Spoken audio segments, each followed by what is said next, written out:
So I got up, went down, knelt down, prayed, and I prayed this non-spiritual prayer of, Lord, I'm in. I'll go wherever you want me to. Whatever you ask me to do, I'll do it. Recovery Vow is sponsored by Norval Fixture and Equipment, Augusta Lawn and Turf, and Augusta Dream Center, among many other sponsors. Thank you for your support. Pastor Jeremy Isaacs, thanks so much for coming on the Recovery Vow podcast and hanging out with me and JT and Ryan. Thank you for having me. Now, I don't think you have an addiction or a recovery from anything, but on this podcast, we talk about everything. That's great. Everything to do with recovery or being a good dad, being a good leader, being a good husband. And so thank you so much for joining Absolutely. us. Well, thanks so much. And I'm excited to be here, excited to be with you guys, and excited for what's happening through Recovery Vow. Now, outside of being a pro golfer, Yeah. you are a lead pastor. Right. Tell us about Generations Church. What are you guys up to right now? We just bought our building about a year ago, which is exciting for us. We opened our church 12 years ago, and we were a campus of another church about 20 miles away.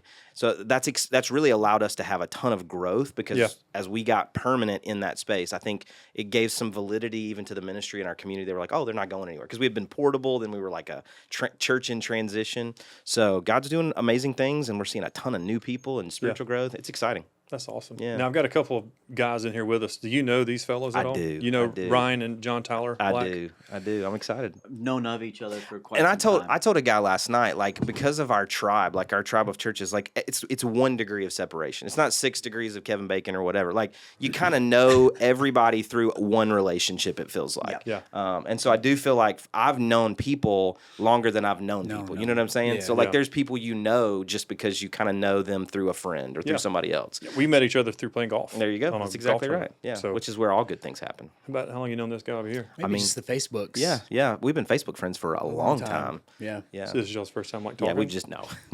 How you doing, sir? Yeah. That's awesome.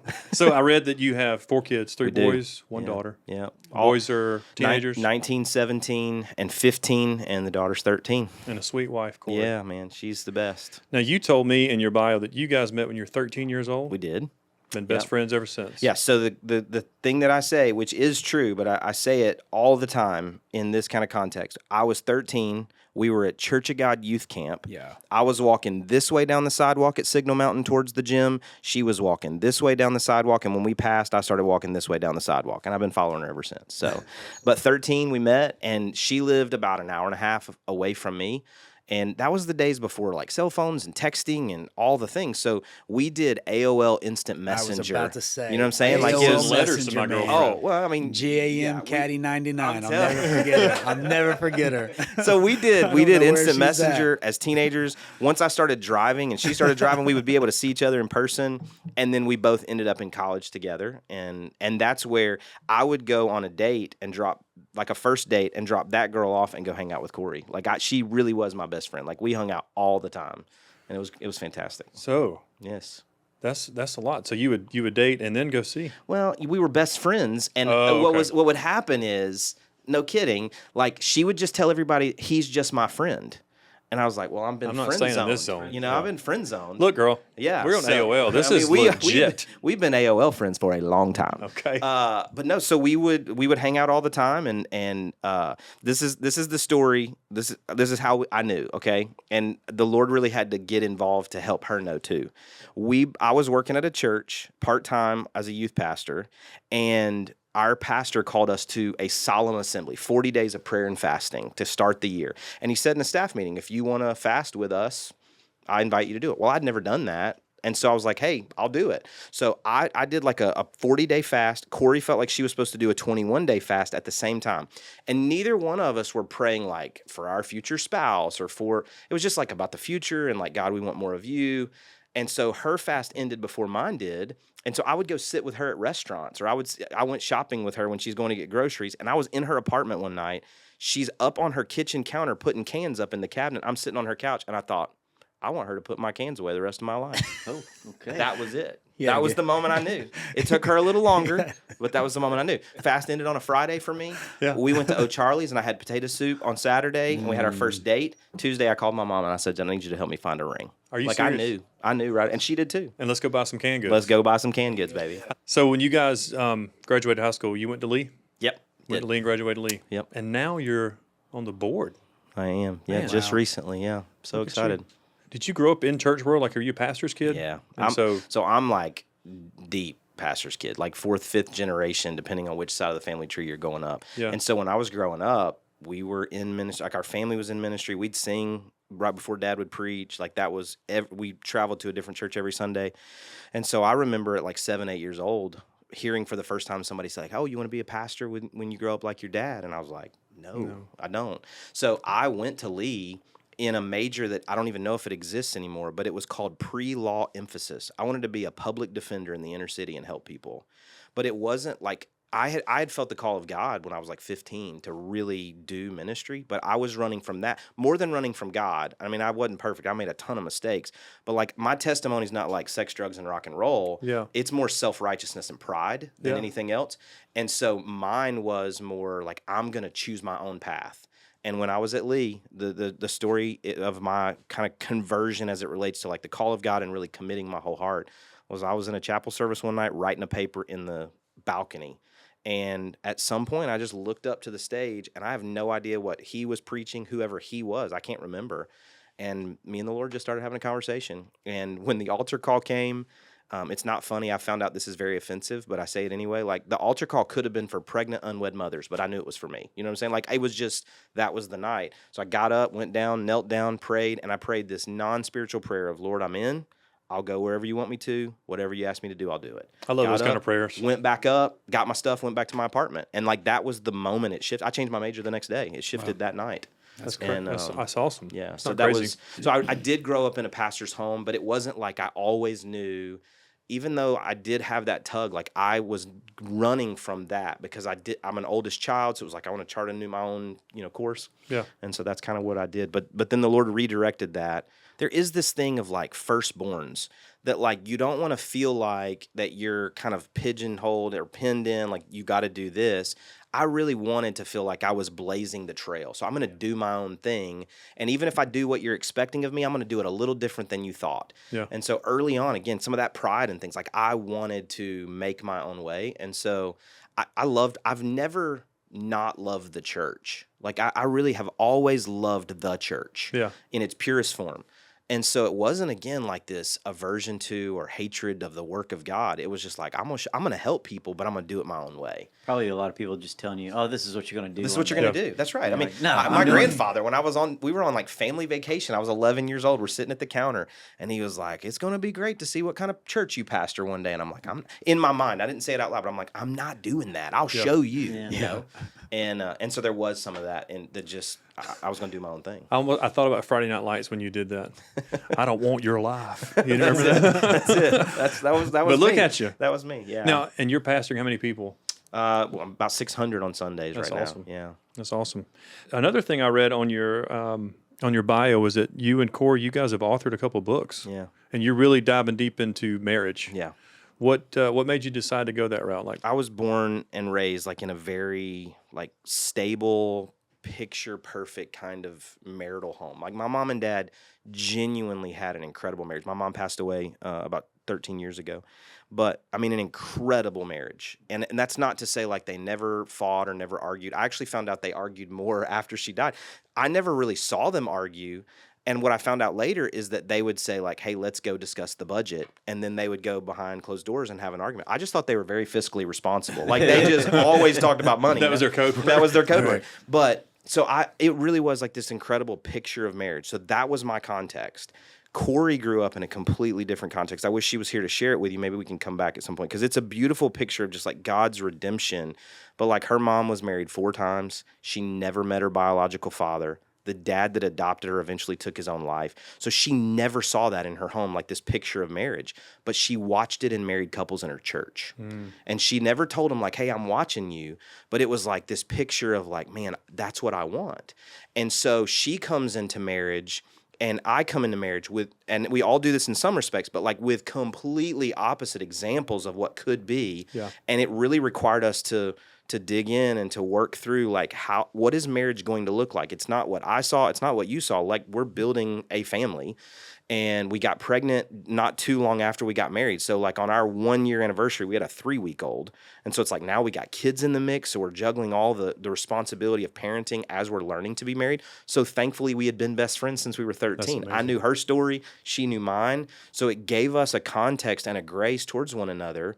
And so because of that, we've always had a passion for it. I mean, again, Generations Church is this idea that Deuteronomy 6, it's for you, your children, and your children's children. Like, faith is for you to personally possess and then pass it on. One generation will commend thy works to another.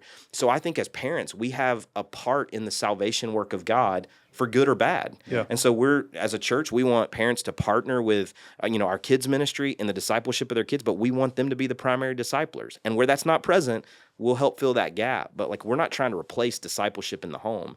And so again, just marriage for us has always been a passion. And we started to see more and more people that had messy stories that were kind of redemption stories in progress.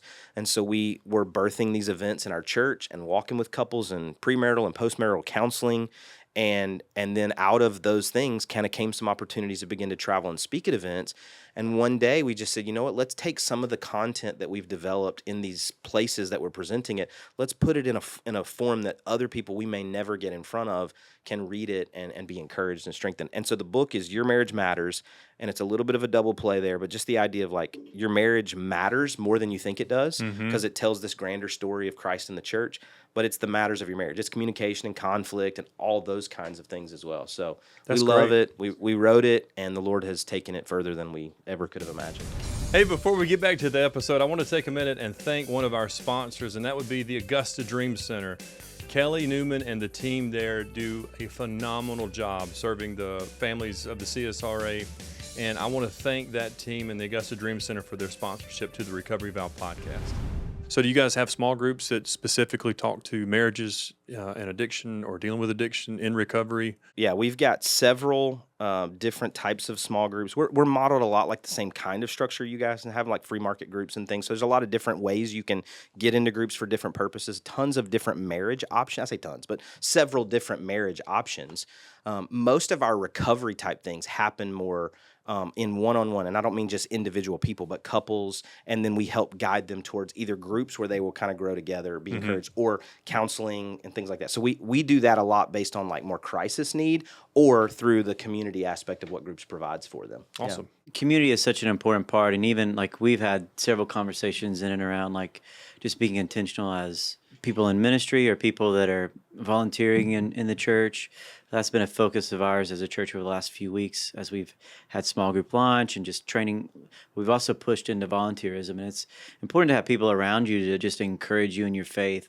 What's one thing, like we're talking about marriage here, what's that one thing that you can say, as a couple, we did this, we were intentional in this way to be around other healthy marriages that were just point. good influences on us? That's Like, really good point. So, John Maxwell says that you are the sum total of the 5 closest relationships to you. So we tried to make sure in most areas of our lives that we weren't the smartest people in our friend circle, the healthiest people in our friend circle.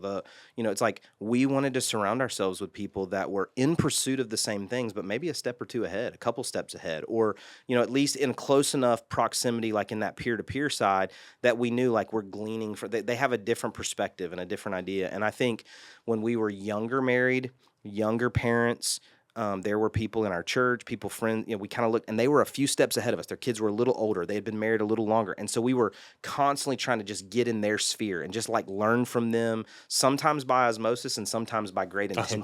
It's like we're just watching them. It's like, oh, that's how you do that. Oh, that's great. Or, and then we did really try to intentionally establish some friendships with people that allowed us not to do life alone. yeah. And so we do have a pretty tight friend group. There's a few of us.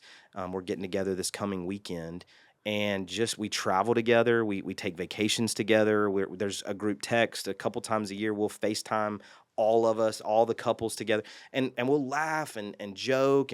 But there's a guys group, there's a girls group of tech, and it really is. It doesn't always go deep. It's not like every conversation is like, "What's your greatest struggle?" It's like it's not that, but it's through community there is safety, and there have been several times where one or the other will say like, man, this is going on. I mean, there was one specific example where a guy called one afternoon and was like, man, this is my struggle right now.